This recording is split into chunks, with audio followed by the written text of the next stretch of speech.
Welcome back. We've been discussing today on the show risk in the round, not just corporate risk, but when it does filter through into the sovereign risk space too. Peter Maguire from FX Global Capital, a familiar face on the channel, and Wayne Gilbert's principal consultant at RISQgroup. They're both with me now.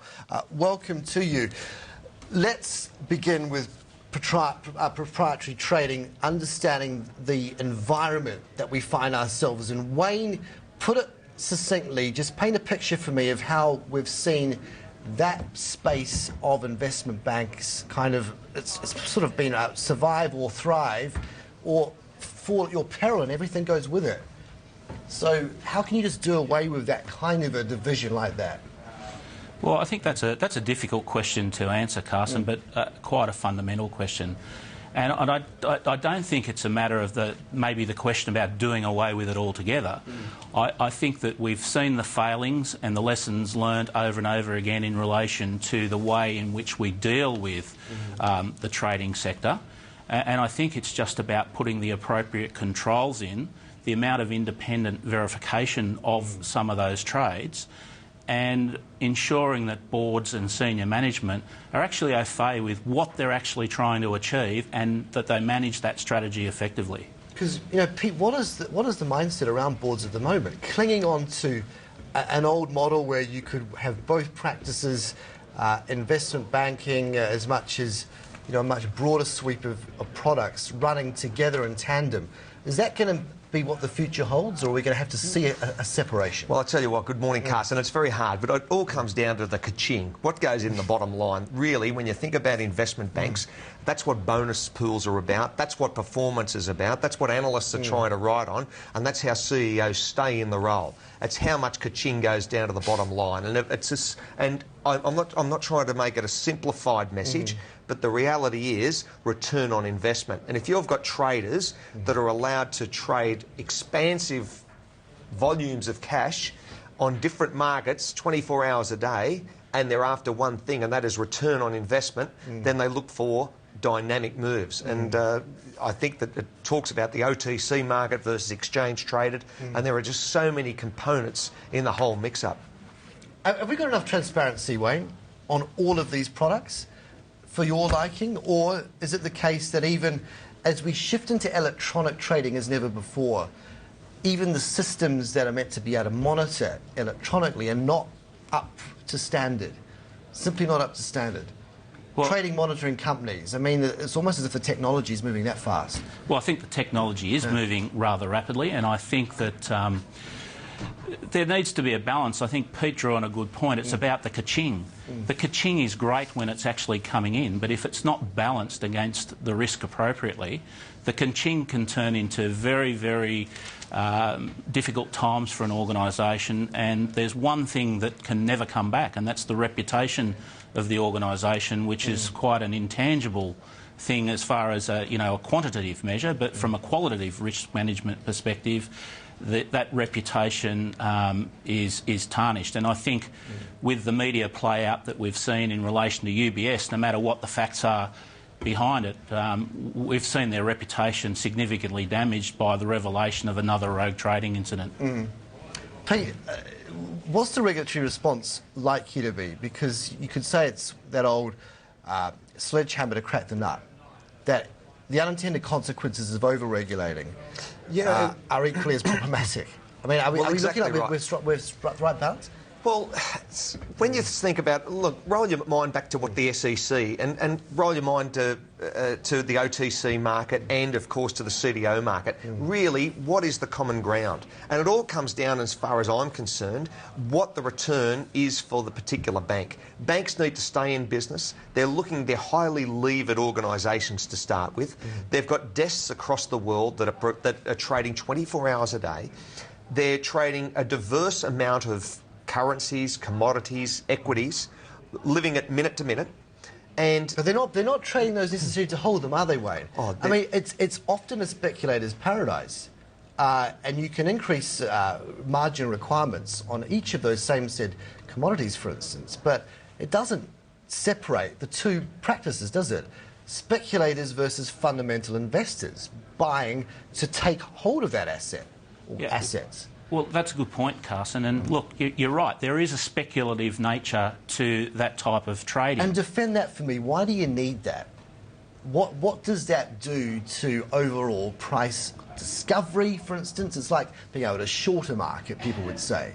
You know, if you ban short selling, you do away with price discovery. But for a lot of people, that doesn't wash. Do you think it's increasingly hard to defend? Well, if you look at history and history repeating itself, and the fact that we don't seem to take advantage of the lessons learned and we don't seem to implement the appropriate control, you know, I think that there's a lot of organisations that be looking at saying, well, is the risk worth taking? And I think we've even seen as being played out in the current situation where we're seeing, well, will the organisation split off and have an investing arm over here with a traditional banking arm over there to make sure that the two risk platforms sit apart? Because there are so many hybrids, as you were saying before. You've got swapped-based ETFs, you've got physical ones, and the level of reporting is different on both. Well, exactly. It's become a minefield. Well, it has, and when you think about what the OTC market, see, it can take days, and if not longer, to actually marry that trade. Is that acceptable? Well, I don't think it is acceptable.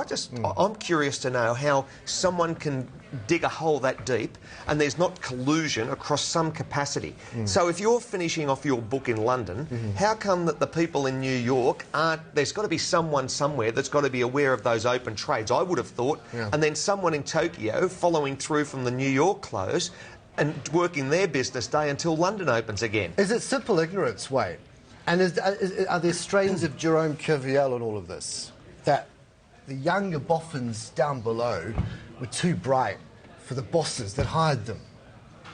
Well, look, I think, you know, money answers a lot of questions, and successful traders, for example, sometimes in an inappropriately structured environment, it's, well, we're winning, so why question what we're doing as a business unit? Yeah, but fundamentally there's a clash, isn't there? There's the risk-taking mentality of investment banks, and there's the plain vanilla traditional deposit-taking function of a high street bank. We've merged the two together. Why are we better off for that?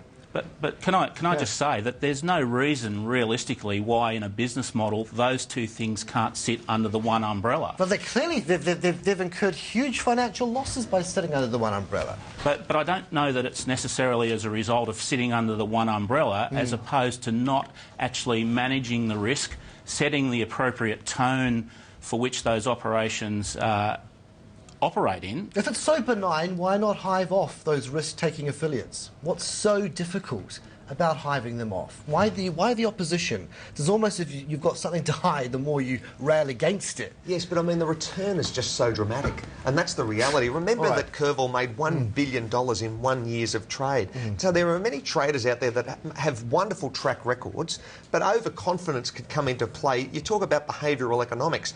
People become overconfident, they keep on winning and they keep on having successful trades. So they say, well, I made $1 billion last year, I think we can make 1.5 or 1.6 this year. And you take on more risks. Now, markets are very volatile, and you talk about deep pools and algorithmic trading, you're working against machines, and that's the majority of what traders are about these days. How is this all going to be solved, or do we just forget it because bigger issues like Greece and Europe are in the forefront? It's almost as if this could be something simmering and maybe threatening to boil over again. It happened once, it's happened twice. Where does it stop, Pete? I don't necessarily think it does stop. It's so hard to contain as far as a compliance level. I would hope that it does. You don't see more examples of this. But the reality is you've got traders that have got open checkbooks to trade 24 hours a day. And if compliance and risk management and best practice can't isolate and identify these trades, then you're going to have gaps. Wayne, your final thoughts? UBS lives to fight another day. I mean, twice down, I mean, back for the count? Look, I think they're probably a very strong organisation that will live to fight another day. And I think that, you know, building on from what Pete's just said, in whatever market we're playing in, whether it be in a normal corporate atmosphere, we see people breach compliance guidelines and breach the rules and the laws and come unstuck with fraud, corruption and other things. So the trading market is no different. So therefore, it's about, as we go back to, it's about those mitigating those risks. Wayne Gilbert, Principal Consultant at RISQgroup, Pete Maguire, FX Global Capital. We're out of time, but thank you both very much. Thank you, Carson. This one warrants further discussion into the future. But that, for now, is our show. I'm Carson Scott. Thanks for your company.